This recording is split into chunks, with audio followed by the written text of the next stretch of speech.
Evening, everybody. Thanks for coming in. We hope everybody's safe and well, and welcome to our second Witchcraft Live tonight. We have Shelley, we have Forrest, we have Karen Perkins, part of our Witchcraft team. We have Justin, who decides to be nosy, and of course, we have our very special,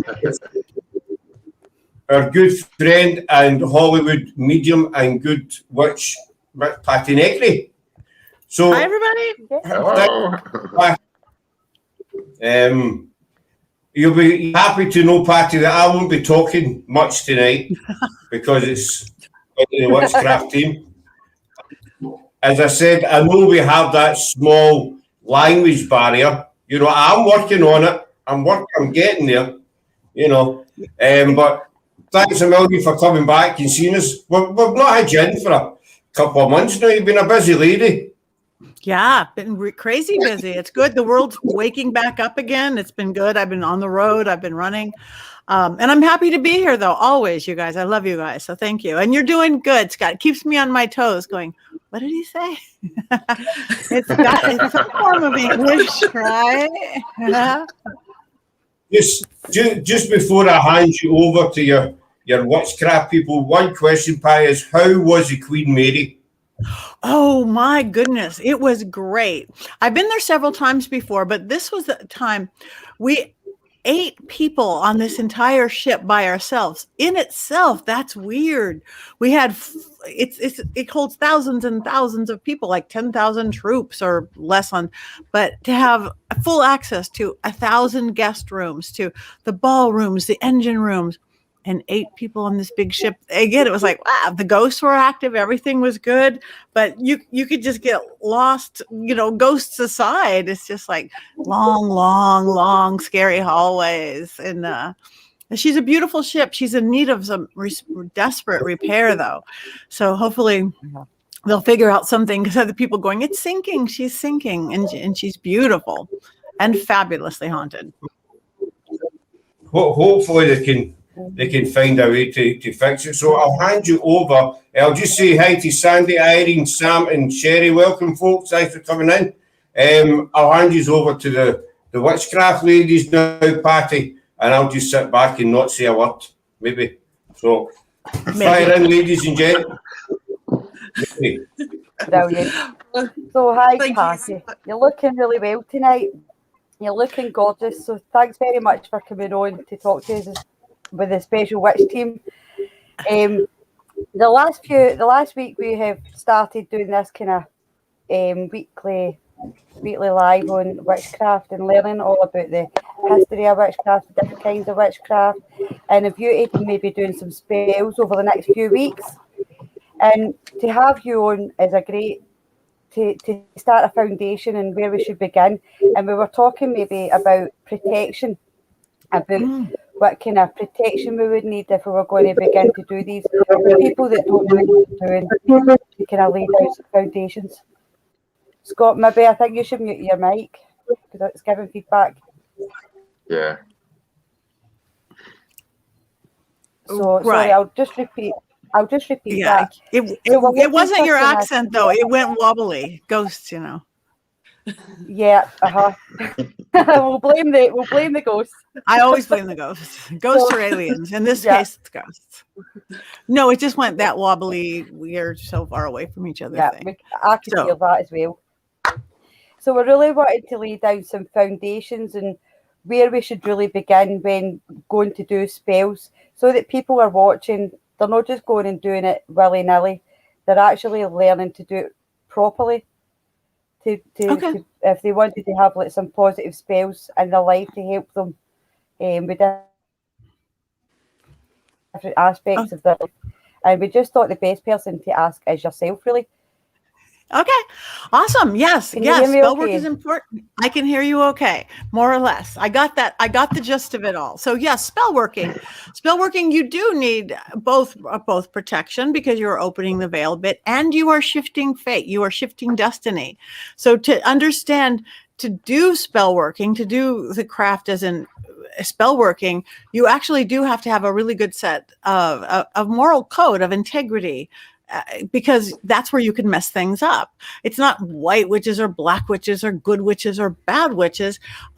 It's if you are going to shift the natural trajectory of things, you have to take responsibility for it. My best story of how that works, if you want to use the Eastern word of karma, of good magic versus bad magic, and then I'll get into how you set it up, how you have to have your sacred space and what you allow in. But to me, to a spell working would be water runs down the mountain. Beautiful water runs down the mountain from the top of the mountain to the village. The beautiful village thrives because they have water. You have a house on the mountain, but it's just down the ways and you don't have any water. A spell or witchcraft would be build a dam and put the pipes to your house. Build a dam and put the pipes to your house. Now, if you build a dam and put all the water and pipes to your house, all of a sudden the village doesn't get any water. The village dries up and they all die, and that's horrible. Or they rebel and they come up to your house and they kill you. That's kind of the karmic of a bad spell crafting, because you affected somebody else. You negatively affected somebody else in any way you affect somebody else. Now, to me, good magic would be, I build a dam, I put the pipes to my house, I take all the water I want. I have water features and pools and ponds, but I leave all the water for the village. The universe will always provide. The gods, the universe will always provide. So long as I could take what I want and I could give the universe everything that they want and need, everybody lives happily ever after. That to me is good magic, positive magic. And if you can know the difference of right and wrong, which are weird words too, then you can take fate into your own hand. You can direct it the way you want. So the basic rules of spellcraft, everything is, again, do what you will, but harm no one else. Don't affect anyone else. You create your world around you. And in my experience, you absolutely don't have to do anything negative ever. I have literally pretty much gotten everything I've ever wanted with positive magic. Because remember, what you put out, you get back, period. What you put out, because you live in that world. It's not going to heaven, go to hell, good or bad. You live in a world of dark and hexes and this. You've created that world for yourself. So you hex somebody, you could be hexed. If you never live in that world, you don't create it. And you don't get hexed, period. It's cause and effect, action and reaction. And I literally, in my little hobby of things, and my best spell working for myself, the first time I did it was, I was told, I cured my health. Literally, they told me when I was 30, if I made it to 50, which I probably wouldn't, because the tumor in my brain and every kind of disease that I had from a drug my mom had taken when she was pregnant. Does she have lupus? We don't know. Fibromyalgia, I don't know. And because I had osteoporosis so bad, but from the hormonal stuff, 5 fractures in my back. So at 30, this doctor went, okay, if you make it to 50, you probably won't. Breast cancer, this, that. They go, if you do make it to 50, you'll be in a wheelchair. And I went, no, I'm not buying that prognosis. I'm not buying that diagnosis. We are powerful beings. We have free will. We have magic. We have this whole universe, this whole planetary. So I gave up being ill. I gave up being a victim that I had been for 15 years. Every symptom went away, every illness. I haven't been sick in decades. So at 50, instead of being dead or in a wheelchair, I tried out for and beat 100,000 people to do the world's hardest obstacle course. It's a TV show called Wipeout. I don't know if you have it in your country, but here we go. It's the big balls. It's the scariest, hardest, coldest thing I ever did. I was certainly not the most physical person there, but I had determination to do this, to prove what we as humans can do, as these divine humans. So, but when we're at these big auditions, which again, really are competition nationwide, worldwide, they said you beat 100,000 people. I wouldn't sit there going, ooh, I hope that person, stubs their foot. I hope that.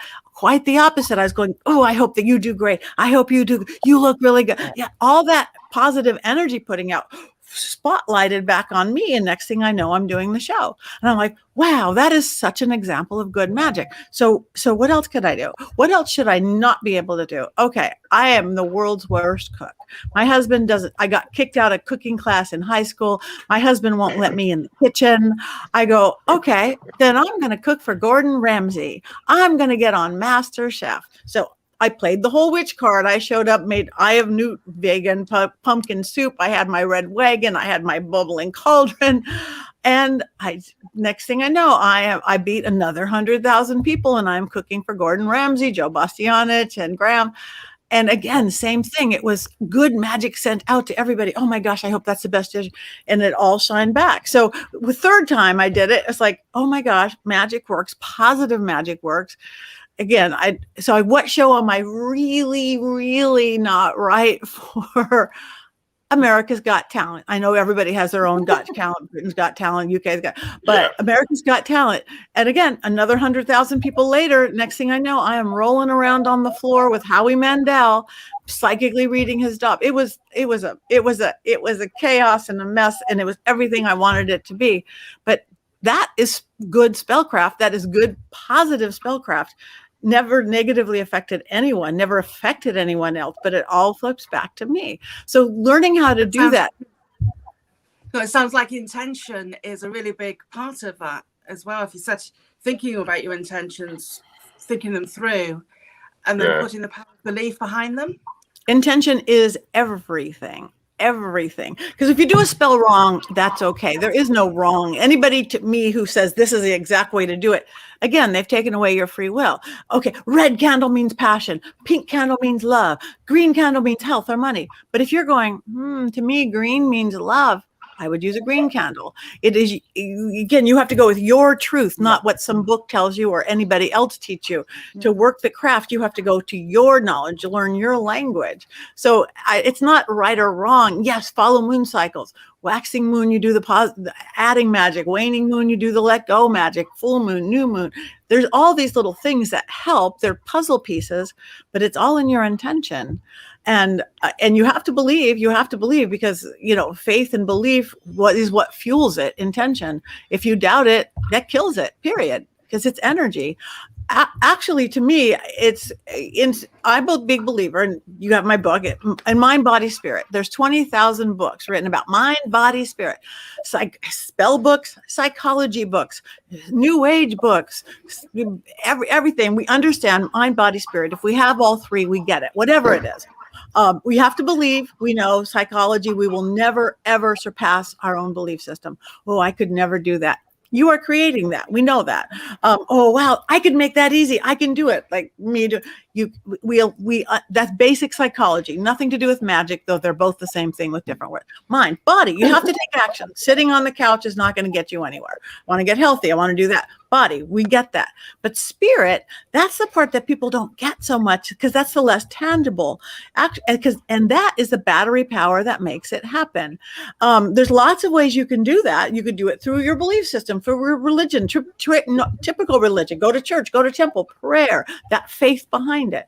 Do new age, do vision boards and affirmations. At works, that's the power. Or in craft, do a spell working. You work your oils, work your herbs, work your candles, work your chants.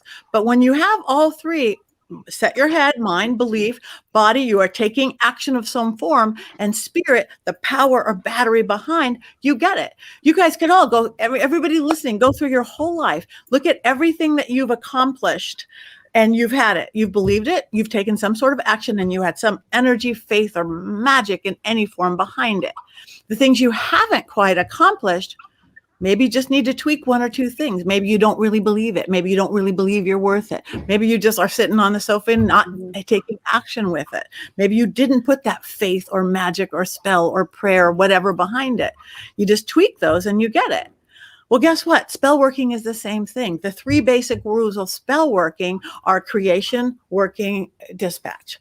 Creation, working, dispatch. Creation, it's the mind part. That's the it's a love spell. So I want to do it on Friday because that's the day of Venus. Okay, I want some passion in it. So I better work with a candle. That's the fire element. Again, that's the mind. You are setting it up with what you're doing. The body is your spell working. That is the carving of the candle or the stirring of the herbs or the tying of the knots in your witch's ladder, the creation of the sigil. And the dispatch is the spirit. Again, it takes the whole thing together. And there's your dancing around, there's your chant, sending it off to the heavens. That's your drumming. You're dancing around the thing. So it's the exact same thing. of the psychology of mind, body, spirit into the spell working. And it works. It just works, unless you're trying to break the law of physics with either of them. I want to be a foot taller or fly without an airplane. That would take more faith than most people have, or ability, or that magical working. But other than that, it just works. So did I answer the question? You've that yourself, really. You've defeated the laws of physics, because obviously, as you say, you had a prognosis and you didn't take it. You changed your whole lifestyle. Yes. Just through intention. Through intention. You guys, perception is everything. Everything over truth, even your truth, your perception is everything. We can't change everything. Again, how tall we are, this and that. But how we deal with it is where we can cause a change in things. And again, we are powerful beings. We are these divine creatures from wherever, and we were given free will by whoever. The combination of the two, we have the dextral side, which is the purity, and the sinstral side, which angels don't have that. Angels are good for two good things: enlightenment and protection, whatever you believe that, and enlightenment and protection. They don't cause shift or change because they're all dextral. They don't have that sinstral change side, but we do. We are like superhumans. We are our own superpowers, and people just don't know that anymore. I don't care if you call it witchcraft. I don't care if you call it whatever, it's manifestation. In modern society, our non-mystical, modern, logical-based society, we've lost the magic, and all the power is in the magic. So it's getting our power back. We give away our power to limiting belief systems. We give away our power to fear, to other people all the time. So it's just about taking it back. And the craft path, the witchcraft path, spell working, whatever you use it, which as a religion, as a belief system, I'm Wiccan, or I'm Thelemic, or I'm chaos, or you use it as a practice, because it could be a religion and or a practice. The practice of, it's empowering either which way. It's not like I'm going to do it because you told me to. I'm going to do it because it's written down in a book. I'm going to know my truth and take responsibility for it. 5 Hail Marys won't get you out of your karma. You have to figure it out. So you get burned and you figure it out. Yeah. Now, Karen was going through your book earlier on, and she was looking through kind of the spell work that you were doing. I don't know if you want to talk about that now, Karen. Yes, I tried my first spell today. Yay! And it was the uncrossing spell, the uncrossing magic, which just shot out to me, because it really relates when you're talking about the illness I've been struggling with, or battling against fibromyalgia for 25 years. And I was just, one of the questions I was going to ask you about how negative energies, can that cause illness within us, and how can we expel them? So I thought I'd try this, and it went well. It actually felt very, very natural to be doing it. And as soon as I finished, I came back into the lounge and I sat down, and I had really painful wind right in the solar plexus. Really painful, as if everything felt knotted up, and just trying to get rid of it. And I even imagined there were clawed hands in there, and I was prizing these clawed fingers off. It was really powerful, and the timing was quite something. So I'm hoping I've released something, but I guess time will tell.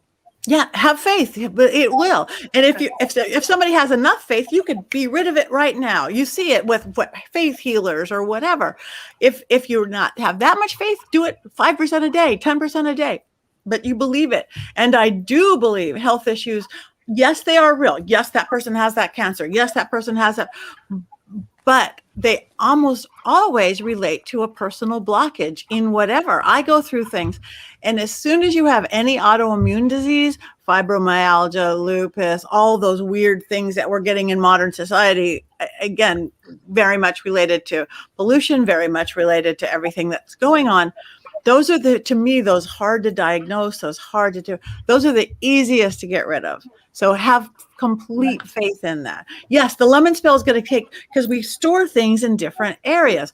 Rarely is it a real curse. I am cursing you. I mean, sometimes it is, people do, but most people don't even know what they're doing. But we create our belief system. Again, that is everything. So you do a clearing like the lemon spell, you set and let it dry. It takes you about a week. And it's everything negative goes into it. And looking at your own personal look at things, almost always, in my experience, you see, it goes down to like a little emotional where you got a chink in your armor, like an Achilles heel. So often it's young. So go back to some time when you kind of, because do you catch yourself holding your breath a lot, not breathing for a few seconds at a time? Yes, and apparently I sigh when I'm stressed, which I never knew. So yes, there's something going on there. That's because you have a little shield, and we all often get it here. It's a little shield right here, a protective shield. And it isn't grown-up you, Karen, that got it. It's little kid you that got it. Do you remember something that upset you? It didn't have to be tragic. You weren't abducted by aliens or the scary guy, but something that gave you a limitation. Step back. I don't get that. Hold your breath. Hide away. Do you remember I'm off balance? Do you remember when you were like starting school age? Did you move or have a change of family dynamics or something? No, possibly when we moved house and I walked home and I got to the old house and then I didn't know where to go. I think I was about 7. Yeah. And so suddenly the world was scary. Even in the village, I didn't know where I lived. I didn't know where the new house was. Okay. So even just take that. That could be it, because I didn't see it as being something hard like that. So what I would have you do, and if you have one, if you have a bathtub, do you have a bathtub? No. No. Okay. Well, then you could do it in a shower. That's okay. So many people don't. But if you could do it in a shower, do you have a tub you could put your feet in, or at least 1 foot? Like I can find something. Yeah, fine. You could get here. We have them at the dollar store, like a big pan that you could put both feet if you can. Your left foot, if you can only do 1 foot, because that's your receiving side. Right. Again, maybe get in the shower if you can. Water is best because it's basically inner child work. So get in this nice shower. In that little tub of water, in your hand, a handful of salt for cleansing, just like you did the lemon with salt. A handful of sugar for sweetness. And a cup of milk for nurturing. Salt, sugar, milk, old-fashioned Southern conjure white bath, the best, the cheapo bath you could ever have. Salt, sugar, it's nurturing, sweetening. So, shut down your light a candle, shut down your chatty left brain. You're overthinking. What if I don't remember it correctly? It doesn't matter. What if it's perfect, whatever it is, because you overthink a lot because of the we all tend to, but I see the chat. I see the chatter. So again, get in this little shower with your foot or feet in a tub for a minute. Just you as a grown woman, go back. Wait, we moved in this house, and those seconds you were, I don't know where I am. I'm scared. I'm lost. Whatever that is. Just for a minute, because that memory, but that memory doesn't matter so much, because that memory is going to be colored by all your life experiences since then, your education since then, and mostly your maturity since then. And then put little 7-year-old right in the bathroom with you, or wherever you are. 7-year-old Karen right in the room with you. And you could have visualized, you're right, or my God, you put little 7-year-old right there staring right you in the face. And then don't remember anything. Listen to her. Let her tell you those thoughts in the moment of, where am I? I've lost. I've been abandoned. I could never find all the things. It's going to be a completely different conversation than your grown-up memory looking back. And you're going to hear things from her that you're going to go, wait, that's how I felt about life. And probably a lot, that's how I feel about life. Yeah. And a couple things, that's my baggage. Those are my idiosyncrasies. I know that. And we start them so long. We do. We set up so many of our belief system parameters so little. But something that she says doesn't make sense and isn't logical. You're a super logical girl. So if that doesn't relate to your grown-up brain, so she's going to say something that you're not aware of because it doesn't make sense. It's not logical. It could be because the house wasn't here, it's there, and it means I'm bad, it's this. And it's going to hit you in the gut. It's going to hit you in that balance place. And you're going to go, oh my God, I didn't know I thought that. Again, all it is a false self-limiting belief system, and you're going to go, I didn't know I thought that, but that makes sense. That's why at 12 years old, blah, blah, blah. That's why at 18, blah, blah, blah. That's why last week, whenever something happened or something situation, and you catch yourself that holding your breath in the sigh, Oh my God, that's your little 7-year-old taking over. You don't need a little 7-year-old taking over. So that's a little chink in your armor. So that's where illness is going to get in. And again, autoimmune diseases are almost emotional, always attached to an emotional fear, weakness, insecurity, doubt. So then you talk to her, let her know what a beautiful woman she grew up into. Let her know she's an author. Let her know how gorgeous she is. She doesn't know any of that. She's a scared little kid who doesn't know where she lives. That's it. Talk to her like you're talking to a kid, because you are. It's your inner child. It is inner child work. You could go to a therapist and spend a year talking to your inner child, or you can get in one goofy bath or shower and let your inner child talk to you, and then you get it. And the next time she pops up and takes over, go, no, remember, little me, that wasn't true. This is it. I can react this way. You breathe, the chatter in your head stops, the symptoms start going away like that. Brilliant. Thank you. It'd be that easy. Try that. Fabulous. So amazing just listening to that. Yeah. Forrest, if you get anything, there's a question. Sciatica. What would you recommend for sciatica? Sciatica is often, again, it is a real issue. It is a nerve pinching somewhere along the thing. But in all my experience, sciatica is attached to forward movement, standing on your own feet, holding yourself up. So if somebody's having sciatica, besides the fact, yes, you pinch something, go to a chiropractor, go to an acupuncturist, go get stretched out, do a massage, whatever you need to do, look at the emotional or the in your thing that, is it a fear coming up about a forward movement? Are you keep trying to prevent yourself unconsciously, of course, a forward movement, or a fear about moving something, or standing up for yourself, standing on your own 2 feet? Look at any emotions like that, and then work on that, solve that. No, yeah, I can move forward, or maybe I need help here to do this, or maybe I don't really want to go there. Figure it out, and then guess what? All these symptoms start going away. Again, do whatever medical stuff you need to do too. I'm not believer in like, you don't need to go to the doctor anymore, because you do have to treat the reality. But if you treat the energetics are just as important. We know that energy is just as real as our words, as our actions. That's what the craft is. That's what witchcraft is. That's what all of it is. And that speaks just as loudly and has just as big as effect. So that's what I would say, sciatica person out there. And let us know how it works. Yeah. Oh, Forrest, you're muted. You're muted. Muted. There we go. Hi, Patti. I have a question about protection. So when you're preparing for a spell, do you have a preferred method of protection, or is it different for each spell that you cast depending on what you're focusing on? Well, it's not different for each spell, but it's what you're doing, because you're, again, know that the cause and effect, the reactions, there's your biggest protection.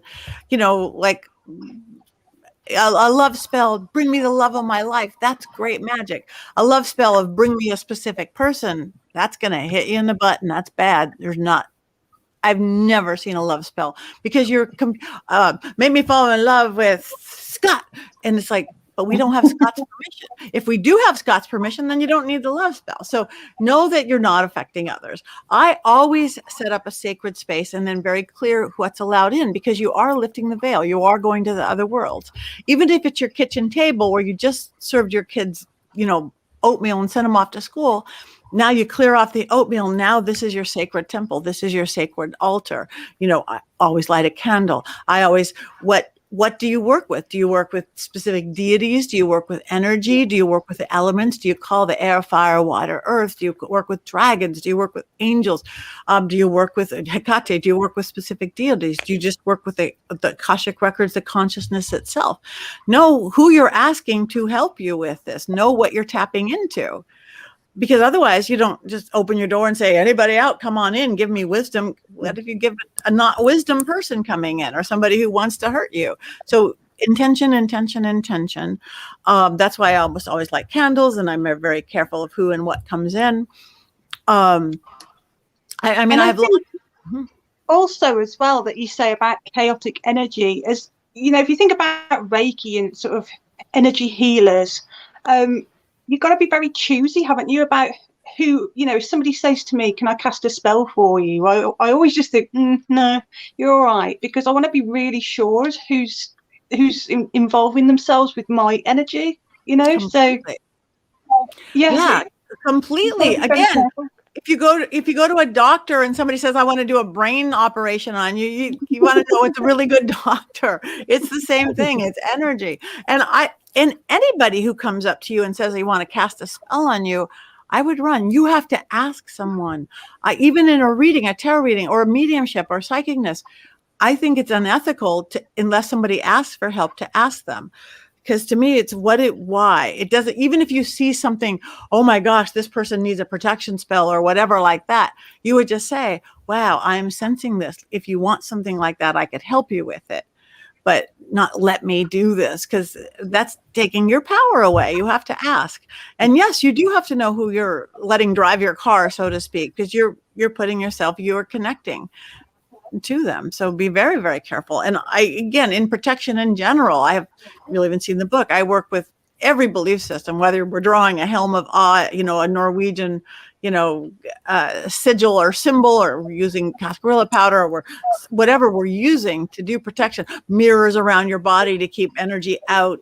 There's 1,000 ways. Protection from this world energy, protection from that world energy, protection from each. But yeah, anybody you're working with, just like if you're going to get married and you go to a makeup artist, you wouldn't just go walk off the person off the street, do my makeup or my hair. That's crazy.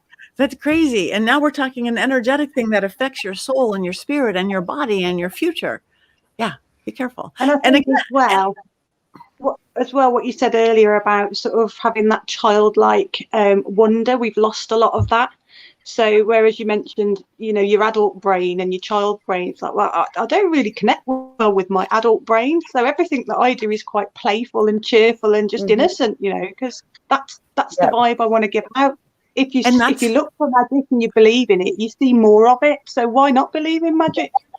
Exactly, because it's real. In our, again, modern Western society, we made everything, left brain is our logical reasoning, 1 + 1 = 2 brain that we live by. You go to work and you pay your bills. And we need that. We need that to live.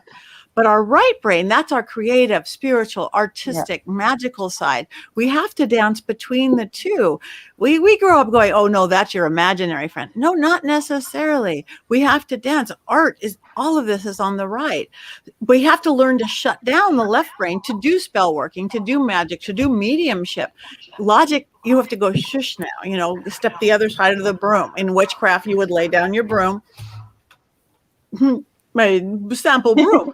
On this side is the mundane world, where, again, gravity counts. We're human. You stand on the ground. We have time and space.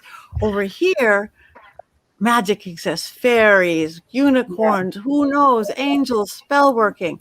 And you definitively cross to one, and then you definitively cross back. The more you keep them separated, the stronger each one gets. You're not turn into one of those crazy people in the mundane world who doesn't live in this real world, and your magic gets that much stronger. Your gift gets that much stronger. It's crossing the broom, the besom. So you're saying that I have to adult then at some point? Wait, no, you don't have to adult brain, but you have the logical brain. You never have to adult brain, but the logic versus the intuitive, knowledge versus knowing,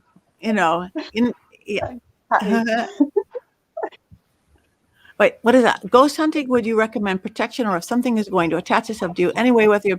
No, you have to do protection. Danny, yeah. If you're going ghost hunting, because you're going out there, and remember, most ghost hunters don't even have... Now they're starting to a spiritual bent. Ghost hunting is for a lot of people they want the mystery and the mysticism in, again, this non-mystical world, but they don't want the religion part of the spirituality. So let's go hunt ghosts. Some people go in with that, but you kind of got to know who or what you're going to call when you get scared, because it's real and you're going into real ghosts. So if you work with angels, I work with dragons, I work with angels. I'm going to go back to Jesus. I'm going to say a prayer. I'm going to do whatever you want to do. But come in with a protection and an escape plan. I actually teach this too. The first thing you do is set your intent that you're going to go in. I'm teaching people to lift the veil so they can always experience something and then shut it. To me, the biggest protection, I use that helm of awe, that 8-sided cross. Wait, this. This to me is the most, anybody who's visual, protective sigil I know. It's sacred geometry. It's a 8-sided cross. It's a compass in the pagan world, all 8-sided cross. Energy goes in and spits out in all directions. It breaks up attacking energy. I have this symbol under my welcome mat at my front door, keeps out burglars and bad ghosts. You put it under your mattress and your bed, takes away bad dreams. I don't go on ghost adventures or my new work with the TFIL boys without wearing a little medallion of that. And they're easy to get now since all the Viking shows and the Game of Thrones shows. They're easy to get, simple, or you could draw one and stick it in your pocket.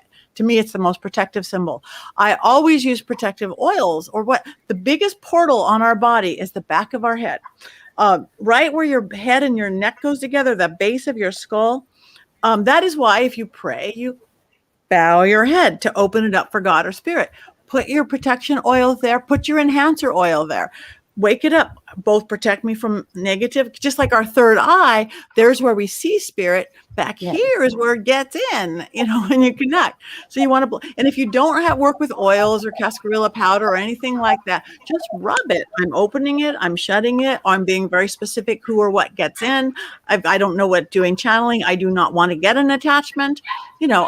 I've studied this my whole life. I will let spirits come in and channel even bad ones because I know what I'm doing and I know how to get rid of them. But if you don't. And if you're new to paranormal stuff, start out with people who know what they're doing. A group like you guys, start out with people who've done it and are experienced, because it's dangerous. I've had somebody burst into flames. I've had my ribs broken by a spirit. Nothing that you could see. I'm not broken. I had all the cartilage ripped off my ribs because I broke my own rules. I didn't set up my protectors correctly. I was lazy. You mess it up once or twice, and then you stop messing it up. But that's a really good question, Danny. So yes, always do protection. I am not a sage person. Do not burn sage before an investigation, because you're getting rid of everything. You're going to get rid of all the ghosts you want to talk to. And I even think sage is getting very endangered. Sage, unless you're Native American or indigenous people, it's overused. And sage gets rid of everything, the good and the bad. Even if you're doing a house clearing, I like Palo Santo wood better. It gets rid of the bad, but not the good. Because if you get rid of everything, it almost creates a vacuum. Oh, you're welcome. It almost creates a vacuum. So it's like dusting the house and then leaving the doors and windows open in a dust storm. Yep. I like Palo Santo after an investigation. If you use that wood, gets rid of the negativity. Smudge yourself. It's a little stick of wood, Palo Santo. You can buy it online. Okay. And when you're leaving your location, just like thank the spirits, always be respectful. The biggest safety thing, whether good spirits or bad spirits, you're going to the insane asylum and the mass murderers, or you're going to a party ghost spot. Always be respectful. And when you leave, thank them and shut it down. Say, nothing's coming home with me. Whether you're getting in your car or your bus and you're leaving the location, consciously, verbally shut it down. Say, thank you. Nothing comes with me. Stay here. This is our realm of existence. They really do have to play by our rules. People don't know that, so they give their power away, just like they do to humans. When you see people getting all possessed and stuff, unless they have a severe addiction problem or severe mental imbalance, they've allowed that to happen, usually just by not knowing better. You mentioned a couple of things there. Because I wanted to ask about emergency protection. If you do feel under attack, you've mentioned some pretty severe attacks there. Didn't even know were possible. But I've had psychic attack where something's tried to walk in and it's been a massive fight. And what kind of things can you do if you've gone too far, if your initial protection isn't quite enough and something that you didn't want has got through? What can you do in the moment just to fight that off and keep yourself safe? The best thing to do in the moment is whatever. Again, if you want to go back to your Lord's Prayer, you want anything from your upbringing, from your thing that will give you peace. But the best thing you can do is laugh. Because guess what? Laughter, your breath is it breaks up everything it takes them off guard. Laugh, ha, ha, ha. Your breath is your life force. It's your pneuma. This is your life force. The moisture in your breath is your free will. Ha, ha, ha. I do a lot of Heka work, which is Egyptian magic. Sound, vowels, that's a vowel sound, opens everything up. It's the most. any vowel, and think every sacred word is a vowel almost. Amen, Om in yoga, Native American, hey, East Indian, falling in the, this vowel. So if you get really scared, they want you to scared, try not to get scared. They want you angry, try not to get angry. But if you're scared or you're angry or just like, oh my gosh, I am in over my head, laugh. Even if it's a fake laugh at first, it'll turn into a real laugh, especially if you're with fellow investigators and like, what the heck? Or in dance, and then they'll laugh. That just clears it like that. I have lots of other things you do, like create a sanctuary space before you go. Create almost like a yoga, a meditative space that you know is your safe space. And then when you need, if you're in the middle of that insane asylum, I'm going into my safe space. And you protect, again, whether the mirror protection and all that. There's lots of stuff to do. But my one thing in the moment, you don't need an oil on you. You don't need sigils and symbols. Laugh, air, moisture, free will, breath, break it up. And they're like, what the heck? What? They're crazy. Leave them alone. Thank you. I know I was going to be quiet. I've got a quick question for you, Patti. I'll go slow for you. Don't worry, I'll talk slow. Just we were talking about investigations and stuff. We've been to a location, I think it's 3 times or 4 times now. It's a church, a graveyard. And I've been told that there's a young girl called Rebecca who has some kind of attachment to me. Now, every time we go, my right hand is always roasting hot. My left hand is always freezing. Shelley and Justin have been there with us and they've witnessed this. Yeah. It doesn't happen in one part of the graveyard. It's happened in 4 different parts of the graveyard. So any ideas why, this is really warm and this one was really cold? Because it's kind of got me confused. Yeah, she's probably trying to communicate with you right then and there.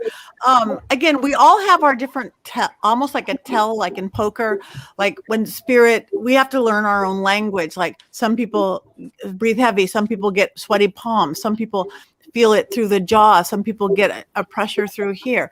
Yours might be your hands. Again, hands, we have all these portals, just like Reiki. Left hand is receiving, right hand is giving. I would say your left hand getting cold is a spirit trying to give you a message. They're getting your life force off you from the right hand. You're giving the magic of you, which is, you've got a lot of great magic. But look at the spots and just when you get, again, it's number 1, it would probably be your tell, that spirit is nearby.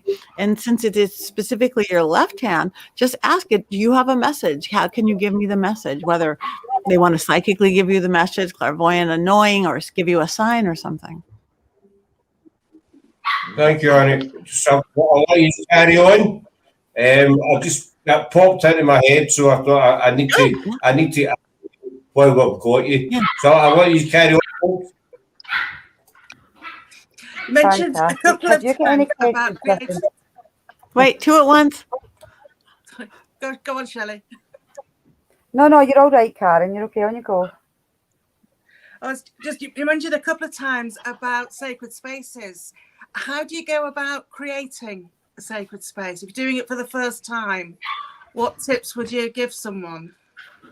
I would put a delineation of area. It's just this room, the 4 walls of this room, or a circle. Like in the craft, you would create a circle, whether you're literally drawing a circle with chalk or something, or you're just imaginary creating a circle, or this tree over here, and this over here. Again, it could be a really delineated circle. I mean, in some forms of magic, I'm putting a wall here. I'm putting a wall here. Some, again, I call the east winds to blow through the fire, to blow out anything negative, to bring in clarity and focus and connection, because that is what the east is, the air. I'll call in the south, the fire. Again, passion, creativity, love, sex, God. Again, burn away anything negative that's not wanted here, and maybe mold it into the shape of a heart for communication and spirit of the magic I'm doing. I will call in the sweet waters of the west. Again, west is our emotion. It's almost 60% of our body, almost 70% of our wash through, wash away anything I don't want, or negativity or fear or blocks. Also with the West is the mist of the ancestors, to ask it to rise, to help you within the magic, that mist of the ancestors within your blood. Call in the North, Mother Earth, if you're working in elemental kind, again, to give you that strength of a tree with roots deep into the earth and branches that can reach and touch the heavens and skies. Again, that's how I do it, because then now you've got all the elementals. Work with angels, call in your angels. You want to work with archangel, Mikai, LBRP, a lesser banishing ritual of the pentagram, which, ceremonial magicians do. They are calling in each of the archangels at each place. Somebody might just do it real casually. But again, you set the space. It's your intention, and work within your belief system if you have one, or you combine everybody's belief system, which is great. I like big soupy stew that combines it all. But whatever works for you, but it's the intention, and you set the space. Right. Thank you. Yeah. Patty, what sort of oils would you use? When you were saying about protection on the back of the neck, what sort of oils would you use on the back of your neck? I use a lot of I mix. I have, like, in one of my little oil bottles, I'll have 17 things. And you could look, if you're not into making oils, you could, in metaphysical stores and things, you could say, ooh, protection oil, ooh, this and that. I will use things that I use a lot of dragon's blood, because I'm a dragon magic girl, even though dragon's blood is a plant. I use a lot of dragon's blood. I use a lot of mugwort, because that's very protective. I use a lot of rue is protective. But again, I'm just kind of like baking, even though I'm not a good cook. I'm a good apothecary person. And nothing you can eat, but every other attribute, it's good. So there's a bunch of things. It's like, I need to soften it up. I'll put a little bit of rose in there. I need to make it really strong. I need some sandalwood, or that's easy to look up. If there's books of like what attributes of these essential oils, it's just essential oils and things, unless you go to a metaphysical shop or a botanica and they make it up themselves. And again, then you might want to have a trustworthy person, just like you were saying about, I want to do a spell for you. Maybe check your source of person if they're selling love oils, because a lot of them are just crap. There's, for every good and legitimate, there's a lot of people, red food coloring in a little bottle. Yeah, love oil. Yeah, protection. Yeah. But know your source. And if you're going to use salt, Patty, can you tell us what the difference is between black salt and regular salt that you would use as protection as well? That was another question. I'm a person who just, if I need salt, I'm going to use salt, any kind of salt. Black salt's a little bit stronger, but you could use pink salt and green salt. But to me, salt is salt is salt. So use what you have. Use what you have. Black salt's got that, and because black pulls things away. Like if you're working with a black candle, it doesn't mean negativity. It means sucks in negativity. So black salt's going to be that much more stronger, sucking things in. But I don't know, kitchen salt, sea salt, kosher salt. But good question. Yeah. Has anybody else got any other questions just now? So how can you protect other people, and can you protect places as well, or is it just purely yourself? No, you could certainly have your parents. You want to protect your children. You want to protect your home. But I even still say it's best if even for something of protection, ask permission. Not your kids. Your kid's going off to work. Believe me, I would stick a little medallion on my kid if I had it. And teddy bears have been used. Hello, Chloe. Have been used for protection forever. When I close houses, I put protective things in each room. Teddy bears. People in olden would sew little like pieces of coral and things into the heart. You're putting protection in that. Get them a little dragon toy, whatever, and charge that statue, toy, whatever, with protection within it. It's nice to have, because we create spirits all the time. The spirit of. And so you're creating a spirit, a fetish with whatever. So yes, you can protect anything. And everything. It's just, when you're dealing with another adult human or whatever, ask them, can I send a little protection your way? And my daughter, she's been having really, really bad nightmares. Well, she just she's coming to her, having these for you. Like the other day, I just gave her like a dream catcher, and I'm thinking that's maybe working. But looking back at your star. Yeah. that you showed us earlier on. Yeah. I think I might be going to try and use that pie. Yeah, put this and put it under the bed or under the mattress or under the pillow. Dream catchers are great because what a dream catcher is what a witch's ladder. You guys know what a witch's ladder is? It's, you see people wearing the little strings around their wrist. It's you tie and you put the wish into a knot. There's that. By knot of 1, the spell's begun. By knot of 2, the spell come true. You make these, again, creating spirits. Yeah. That's what a dream catcher is, that Native American version. So that works really well. I also have just like my dream school in my book of where you can talk to spirit and work. Sometimes you could have nightmare water. Again, water is a conduit. Water is most of our bodies, and water is always tactile motion. Have a glass of water that will suck up all her bad dreams. It works for people with insomnia too. People like, I got everything that keeps you awake goes into this one glass of water. All the bad dreams are going to go into this glass of water. In the morning, you throw it out. Perfect. Oh, yeah. It's good. It's good to know that there's help out there. Yeah, there's lots and lots of things, and again, there's lots of herbs and things for relaxing. Put some lavender, put some things, all those things that they'll put into dream pillows or little puppets or little things. Yeah. Well, there's a good question here from Kathy Adams. Yeah. Getting back to protection, would you recommend using it all the time? A friend of hers got an attachment on a day trip to Oxford Castle and had a heart attack on the way home. Her daughter was in a cemetery recently. Looks like she may have been bitten by something. Well, if you're in a world, again, if you're in a world, you live in a magical world, a paranormal world, whether you're an investigator or you're a spiritual person or you're a gifted person, we're going to be magnets. Some spirit walking by, good or bad, is going to see your neighbor go, they're asleep. See the next person, they're a skeptic. They're not going to believe anyway. See that person can sense me, feel me. I can affect them. So they're going to stop at your house or your whatever. So it's okay to use all the time, so long as it just doesn't become rote. So it's not just like putting on your lip gloss when you go out consciously. So that's why in the morning I'll set like moon cycles or whatever. I'm putting on the armor of protection, or I'm doing the mirror, or whatever you wanted to do it. So long as it doesn't become habit, so long as it's consciously done, yeah. And so long as you're not keeping out good things, you be very specific of what you don't want to protect from life, then we become those zombies, or whatever, just from negativity. You talked about channeling, and I think you work as a trance medium as well. Mm-hmm. How do you protect yourself when you're giving your body over to another spirit? I keep this much for myself. Again, I've done this since I was 4. So, and my first seance, I was 7 or 8. And I just trial and error, I think. And I never, ever, ever did bad spirits until decades and decades into it.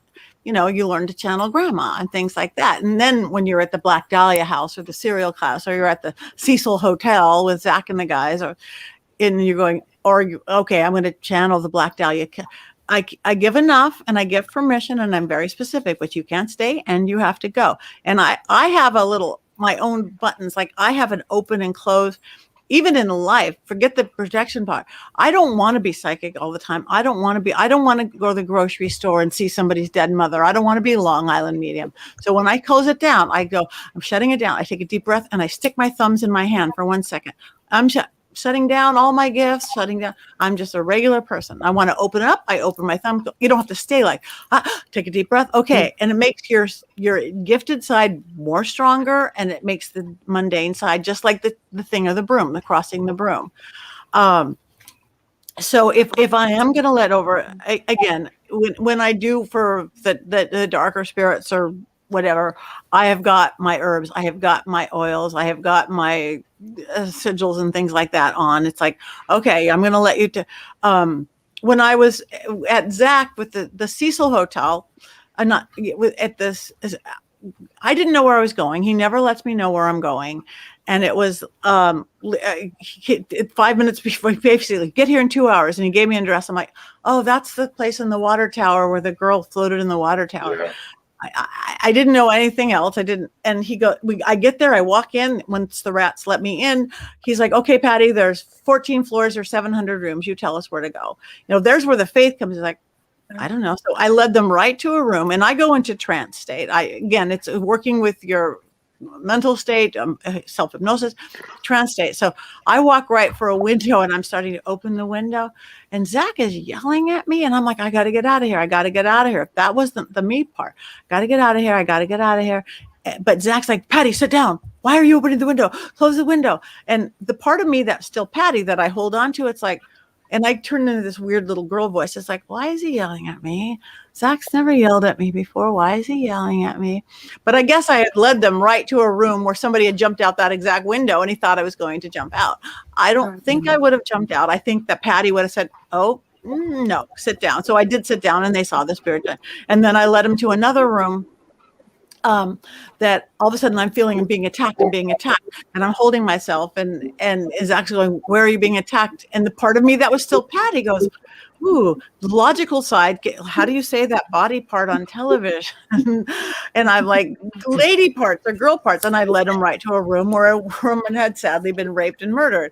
But again, I always have that little tinge of just like in hypnosis, they say we have, maybe it's our survival thing, that they say, again, and you have to be not have an addiction problem and not having a mental imbalance, but they say people hypnosis, like those funny shows, Dance Like a Chicken, they can never really make you do something you wouldn't do. I don't think a dark spirit can make you do something you wouldn't do unless you're messed up, unless you have, a big drug or alcohol problem, or you've got some mental imbalance. So I don't think it can. And then the same thing, I just was there back again with the TFIL, some YouTubers who are like the top paranormal. And I let this very drug addict ghost take over with me. And this was a first for me, I must say. So I let it channel. And again, I was like kind of hitting my head on the wall, but the guy put my hand, and I was saying stuff that didn't make sense. I thought I was talking. They played it backwards, and I said words going backwards. That's the first time I've ever spoke backwards. Not me, but wow. The other side is reversed, but that's like, oh, wow, that's I guess that's a talent, talking backwards. But again, it wasn't. But who even thought to play that backwards? How can I reduce how scared I get at the very thought of anything paranormal? I get goosebumps and listening to people. Goosebumps are great. Goosebumps are a sign or a symbol. So don't be worried about goosebumps. As soon as I get them, goosebumps, that's truth. We all have things. All you guys who work in paranormal, don't you? Goosebumps are a great, okay, something's here. I got it. But fear, you don't want fear. You either got to study enough to know protection methods that you don't have to be afraid. You got to know this is our realm of existence, or you've got to come up, or you got to not go there.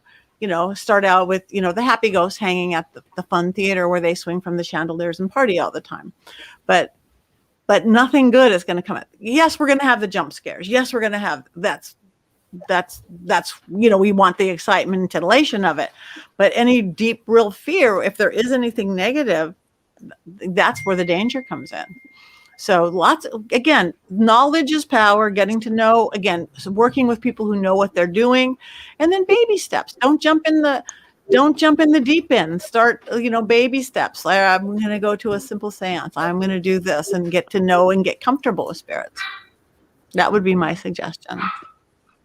Good questions, Annie. Something earlier that was fascinating, where you could switch, you could open up and close down very quickly. How long did it take you to learn how to do that? Because I find it takes me a long time to open up, and then it gets too much, and it takes me a while before I can shut down again, and it all gets mixed up. So how long does it take to learn how to just switch it off like that? Well, I mean, I think everybody's different. I don't know, because since I've been doing it since I was a kid, again, that is why I will add sounds and I will add chants, because it's tools to help open the door and close the door. If to help you to open it, eat something sweet. That's even my seance work, which is very much Victorian style spiritualist. I always have people eat something sweet first, a cookie or a grape. That's what they did. I think it has something to do with blood sugar. That will help open the veil or help your gift to open up. Shutting it down, I always have people eat salt, because that will help ground you. It's not even protection, or touch iron. Whether it's a cat's eating my dog upstairs. I have a 12-week-old puppy. It's like, you guys be good. Touch iron, whether it's a big dumpster or it's the rail on the stairs. Iron will ground you. If you have a lodestone, iron will ground you and salt will ground you. And then get mundane afterwards. You don't want to start selling jokes, start doing whatever. You want a big separation of the two. And I think it's just practice. Like, how long does it take somebody to learn to play piano? Somebody could practice their whole life and just get a little good at it. Some people's a virtuoso. So that's individual, but find the way that works for you. But you're gifted. It's just choosing and believing and then figuring out your path. That's the thing, figuring it out. Yes. I've got another question for you, Patti. I know you're kind of limited for time, dog. Going back to this graveyard that was mentioned earlier. Now, as I say, there's a young girl. We've been told her name's Rebecca, and she's some kind of form of attachment to me. Now, quite a few of the team's been trying to research into who this girl actually was, family-wise, etc., and they've come up with, some things about it. Our goal ultimately would be to try and help this girl pass over. Can you hear me okay? Well, it's cutting in and out, but you're talking about crossing over someone? Helping cross over someone? Yeah, this young girl. Cheryl, do you want to tell Patti? Or she can give me better. Yeah, it isn't your accent. It's because you're really cutting in and out on mine. And I have a loud dog. What Scott's saying is, can you hear me okay, Patti? Mm-hmm. Yeah. Right. So what Scott's saying is, this Rebecca, what we believe is a spirit girl called Rebecca, what Scott is wondering is it an idea to try and help her get passed over? Do you think something maybe like that is what she's looking for? Or do you think it's good that they just want to be close to somebody that maybe like a father figure? Or would they be looking to... Well, what you could do is try and offer her. How I do it, there's, again, many different techniques as there are people. If you're in a little group, if it's just Scott, it's just Scott. If it's two of you, if it's three of you, it's the more the better. What I always have people do, and I've helped cross over lots of spirits, again, run light through your body first, because we got to be pure vessels. And then I have people pump light at their heart. Picture this, your glowing heart. Stand in a circle if you can, or close to it as you can, if you're together. Throw all that light like a laser beam to the center of the circle. And then you're going to make a big beam of light, kind of like a Star Trek, beam me up, Scotty. You're going to create that light in between you, that light tunnel, and then invite her in and just say, you can go to the light now. You've created the light from your heart, and invite her in. So you could hold their hand. You can't push them in. They have to go. So if she doesn't want to go, she will let you know, no, I want to stay here. I'm not stuck. I want to stay here. I just like you. Or as a rule, if she wants to cross over, you will see him, and each of you will feel it in that moment. It'll be like, and you'll kind of, everybody will, that little moment that they cross over, you'll feel it, and this whole thing opens up. So that's the method I use. That's really easy, and you don't need anything to do with it. You don't need bells or chimes or anything. Just create that energy right from your heart. It would be good to give her some peace if that's what you... Yeah, that would be beautiful. It could be somewhere that she just wants to be, and she just sees Scott as some person that she can relate with, and like a father figure or a husband even, and she maybe no want to cross over, but if she wants to cross over, it'd be good to have an idea of like if it is a good idea and how to do it. So thanks. That is welcome. Now, you guys, I hate to do this, but I have to get going. I forgot you guys go like 3 days on your thing. I do my life 1 hour at a time. You can talk about me when I leave. He's like, oh no. Thanks very much. Yeah, that's been really fascinating. Thank you for coming on. You guys are so welcome. Thank you. Have a great rest of your broadcast. You guys are all fabulous. You're good together. And I'm sorry I have to run. I should have talked to Scott. You take care. All right. Thank you guys. Bye. Take care, Patti. Bye. Bye. And if I figure out how to leave. Okay. Here we go. Bye. So how amazing was that? So much information. Yes. That was really interesting. She's just like fascinating. I could listen to her for hours. I've made Cheers. changes. I'm going to have to watch it back again. There's a lot of information there, and really good information. Yeah. When you talk about protection, I just thought about it surrounding yourself with bright light. But actually, there's so much more to it than that. Yeah. And it's not just about protecting yourself, but about protecting the other people as well who might be affected by what you're doing. And I hadn't really thought about it in those terms. So, and really a lot of... It's really important to know that, like, having that level of understanding about how to protect you and other people around about you. But not only that, know that if you're going to start casting spells, you have to be careful of what you're actually asking for, because as soon as it starts affecting other people, then you've got the rule of 3, and it can come back towards you. Karma. And also, Shelley, I did a spell once that worked, but in the worst possible way. And I still don't really know what I did wrong, but I wanted no more negativity to come into my house where I lived. And I was having a problem with my 2 best friends.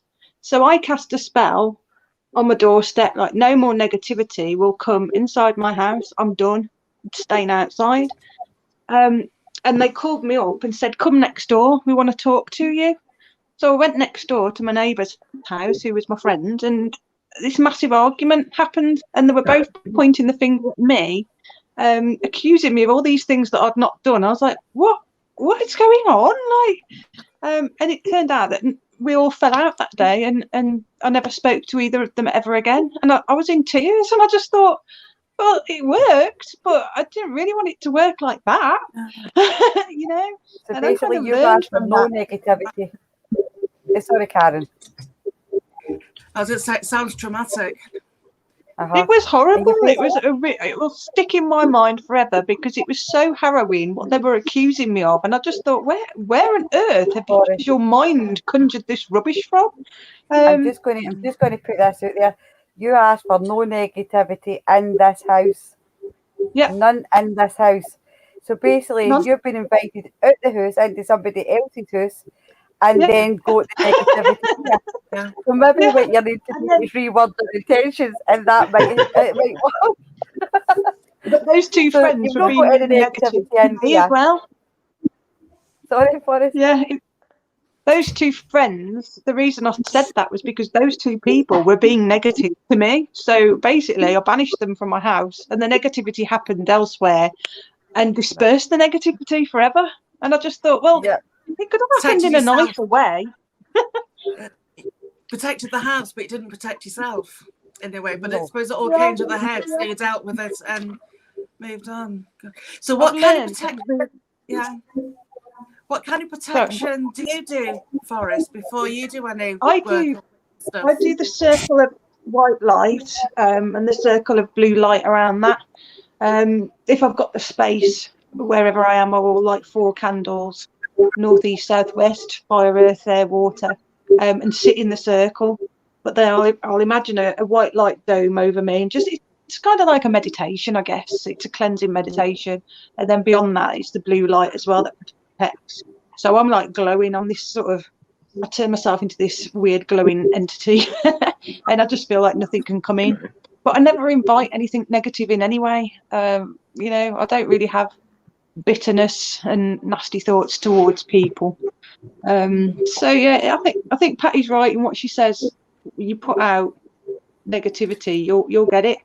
And I don't. I've never cast a negative spell really. I've just protected myself, or you know, I wanted somebody to change their path, and maybe I don't want them to do that in my life anymore. Maybe they can do that rather than stop doing that, get rid.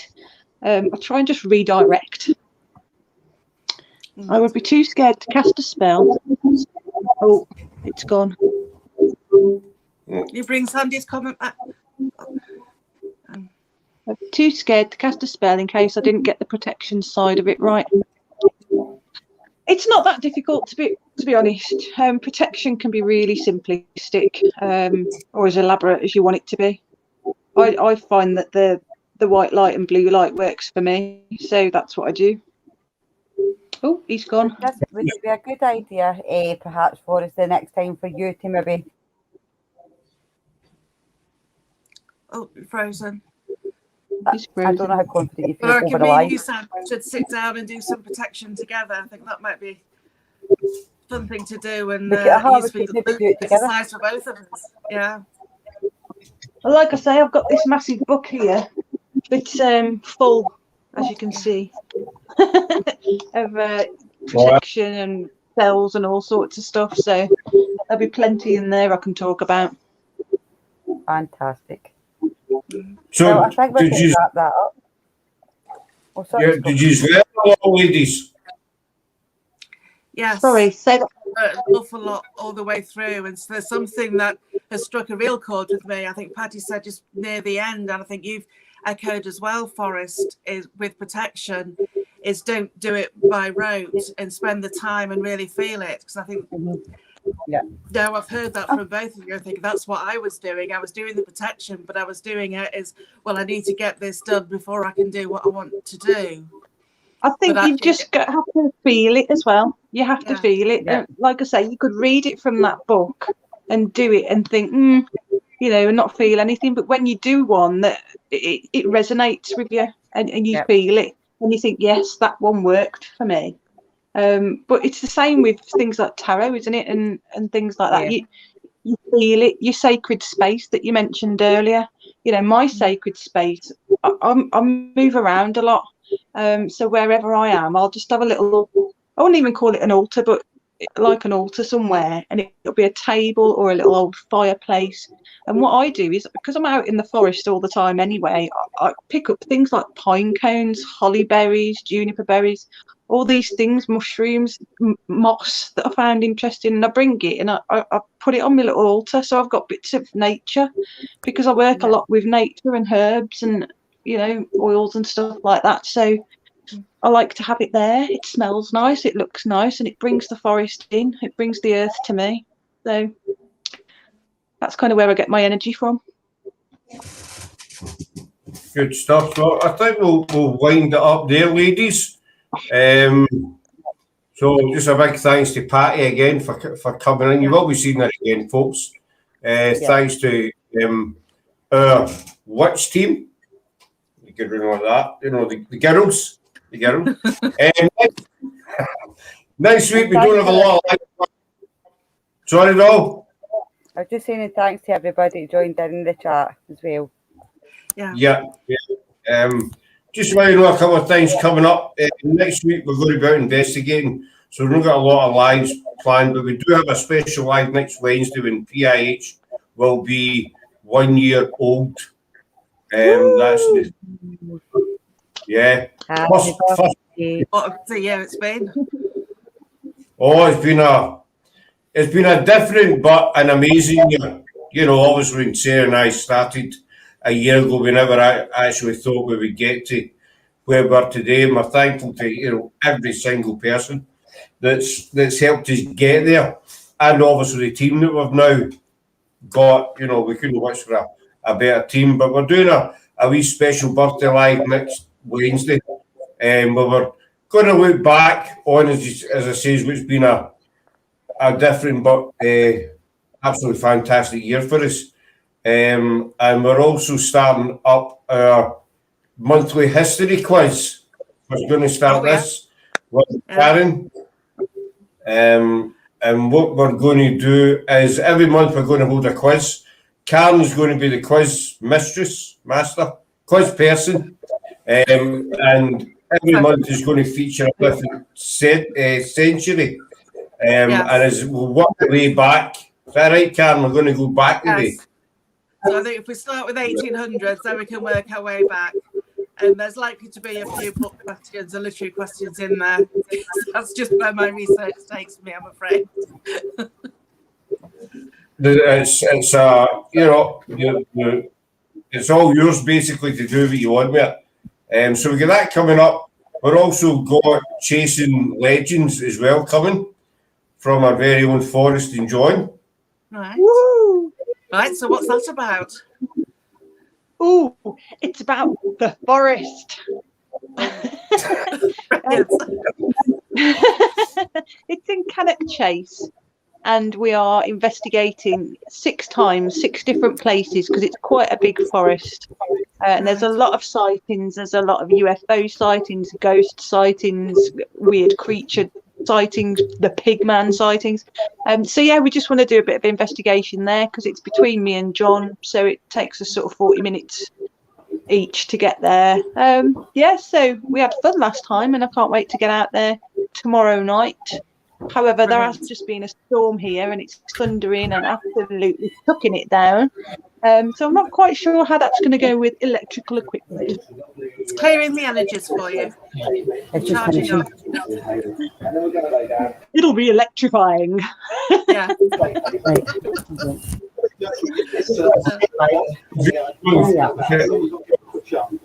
The other stuff happening as well. We're also starting.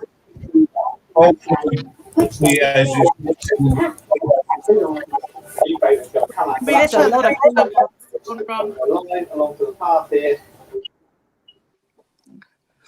There you go. I don't know what that was. We're starting a new, I think it was a TV, featuring Robert Burns, all about the life of Robert Burns, where he was born, grew up, a lot of his, his poems. We're going to be visiting a lot of places that he visited, and also doing investigations in some of them as well. So we've got that in the pipeline as well. Justin's just come back in as we're going out. Yeah, sorry guys, my laptop decided to turn off.